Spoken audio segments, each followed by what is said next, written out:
আসসালামু আলাইকুম। আজ আমি আপনাদেরকে ঘুরে দেখাবো মুখোশ বিল। মুখোশ বিল কালিয়াকুর হতে বাস যোগে বড়ইবাড়ি বাজার সংলগ্ন স্থান। গাজীপুর হতে বাস যোগে মৌচাক হতে বড়ইবাড়ি বাজার আসতে হবে। ফুলবাড়িয়া হতে বাস যোগে জামালপুর চৌরাস্তা হয়ে বড়ইবাড়ি আসতে হয়। বিভিন্ন ছুটির দিনে আপনি চাইলে পরিবার পরিজন নিয়ে ঘুরে আসতে পারেন মুখোশ বিল।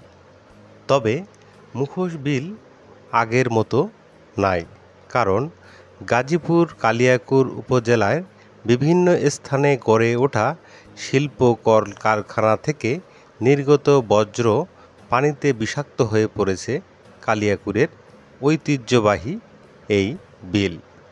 শিল্প কারখানাগুলো তাদের বজ্র পদার্থ রিফাইন না করে সরাসরি ওই বিলে ঢেলে দেওয়ায় বিলের ফসলি জমি সহ আশেপাশের পরিবেশ মারাত্মক ক্ষতিগ্রস্ত হচ্ছে।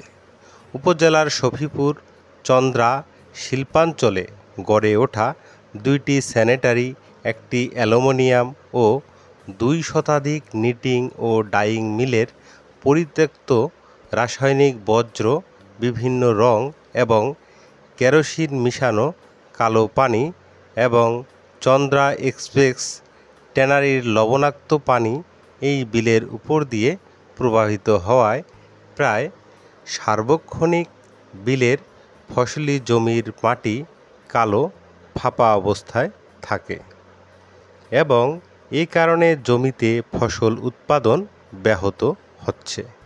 লোকমুখে শোনা যেত বাংলাদেশের একদিনের খাবার মুখোশ বিলে জন্মে, কিন্তু বর্তমানে শিল্প বর্জ্যের কারণে কোনো ফসল হচ্ছে না। এ ব্যাপারে জৈন কৃষক কালাম জানান, মিলের কেরোসিনের পানিতে সবসময় ফসলের জমি ভিজা থাকে।